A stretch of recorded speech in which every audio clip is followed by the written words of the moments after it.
of toilet philosophy, and I didn't think this through in the bathroom at work. Those eyelashes are fucking boss. It's my girl Devin's work. Okay.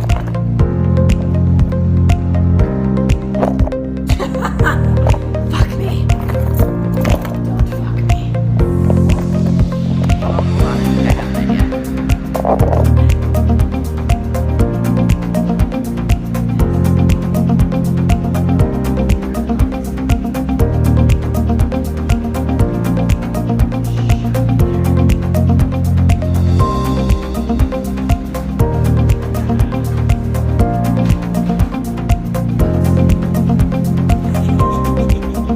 Check this out. I'll just fucking grab the toilet seat things from out of there to hold my phone up. Fucking genius, bro. I'm a fucking genius. Okay, that's how you freaking makeshift whatever DIY in the public restrooms when you're about to do toilet philosophy. What's up, y'all? Alright, I'm gonna have to blur this part out.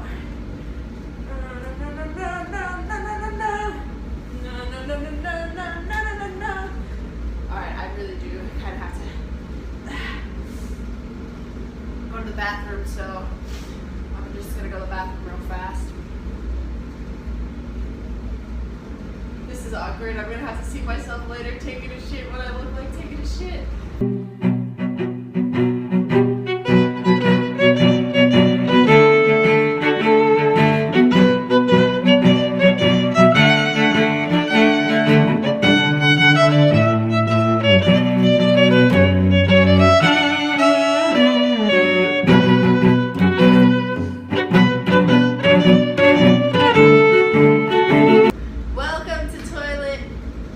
Philosophies, or otherwise known as Turd Talk. I'm Brianna, Refresh, your host, and toilet philosophy has come a long way. This would be my third episode, but it is definitely the most well known on my channel, and that makes me happy because what better way to share philosophies and theories and spiritual concepts and practices than to do it while sitting on the toilet taking a shit.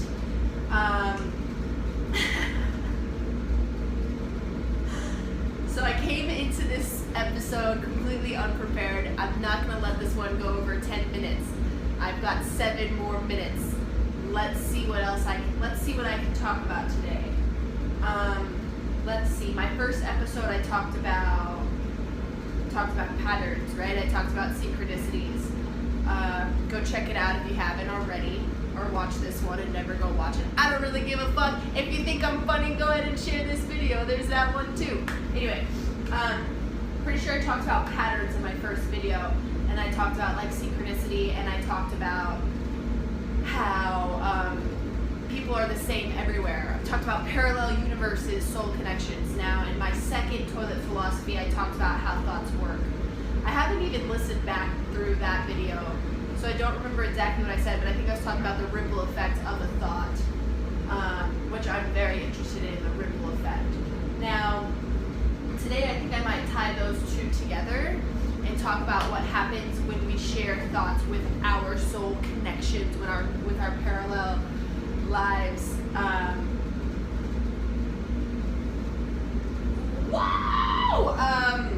Let's talk about Sense8. It's a show that's on Netflix. I keep saying my communications professor is probably gonna see this. Professor Harrow, I'm sorry. You taught me better. So Sense8 is a phenomenal example of this. If you haven't seen it yet, go watch it, okay? Now, what I want to tell you is that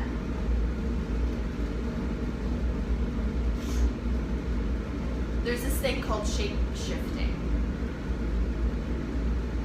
And every time I bring up this term, people get very, uncomfortable. some people think it's funny. Some people in the spiritual community are like, shape-shifting. And it's interesting to me to see who I consider highly evolved people to kind of like think it's funny that I use the term shape-shifting. Shape-shifting doesn't have a good connotation on it at all, but when I'm using shape-shifting in the sense of sense 8, as well as soul connections and how thoughts work, it makes perfect sense that we shift in and out of each other. Now, if we're talking about we are all one, that we're all frequency, we're all energy, doesn't mean we all share the same frequency, but we tap in and out of the same frequencies. So,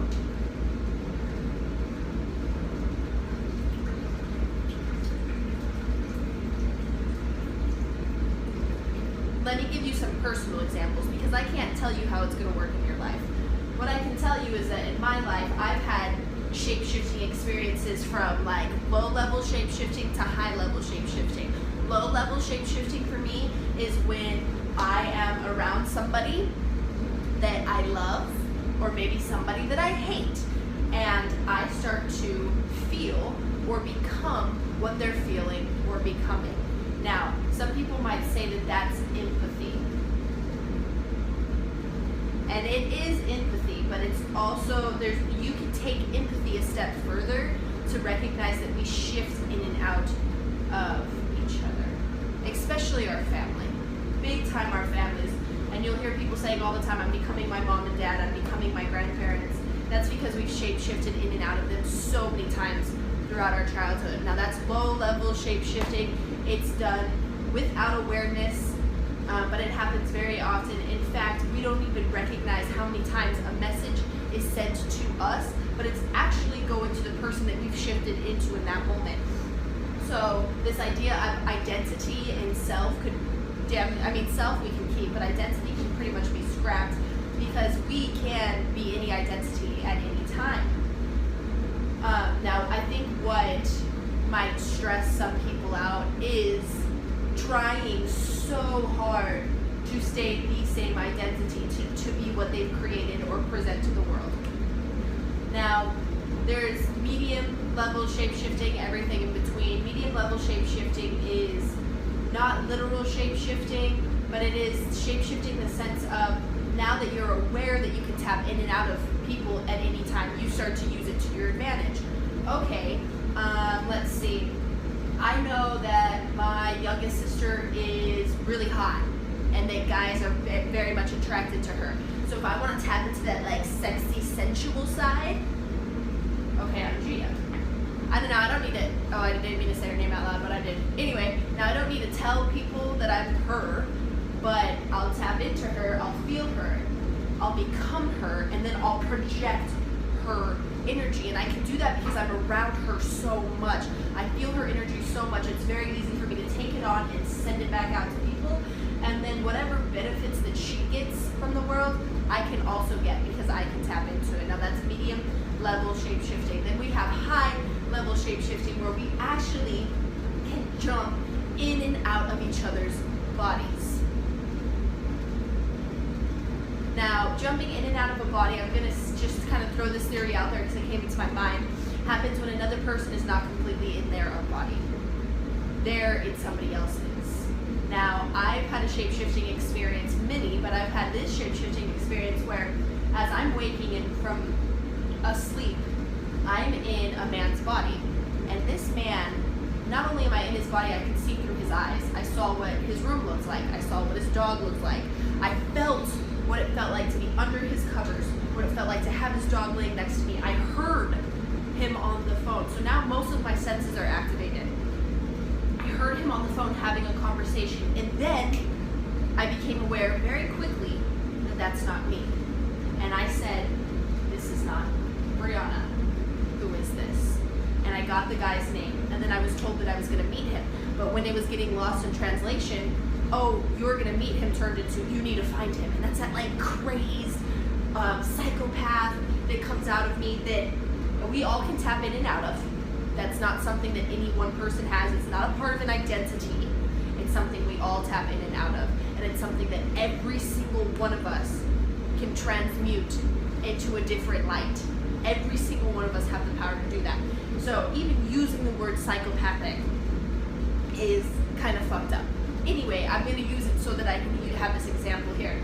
And, I'm going to try to find him on Facebook. And I said to myself,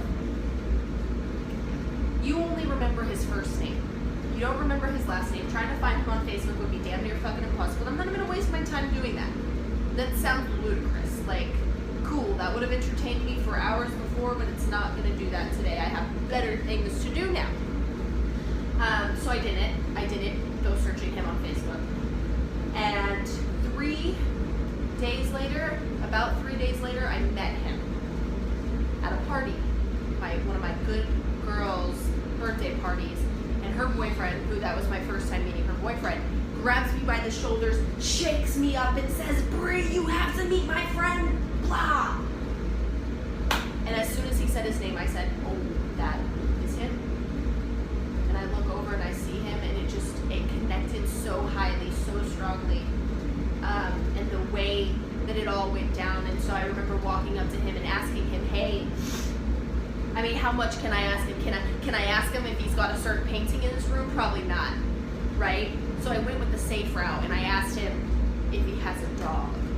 Yes. Is your dog small? Yes. Is it a fluffy white dog? Yes. Does it like to lay with you in bed? Yes. Are you a dog psychic? And in that moment, I got to tell him, no, I'm not a dog psychic, but I was in your body a few days ago. Now at that moment, he said that he was open to receiving that information. We haven't really spoke since. We haven't engaged in such things.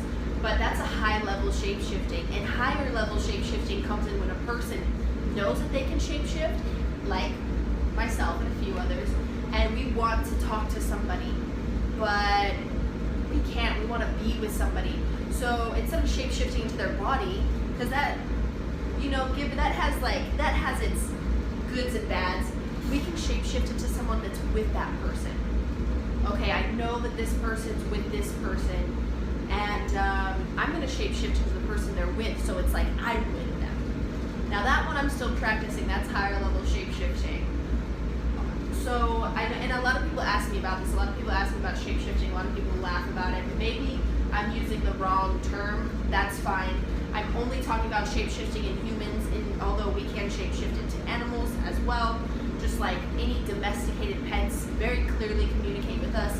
You have to be tapped in to the one frequency.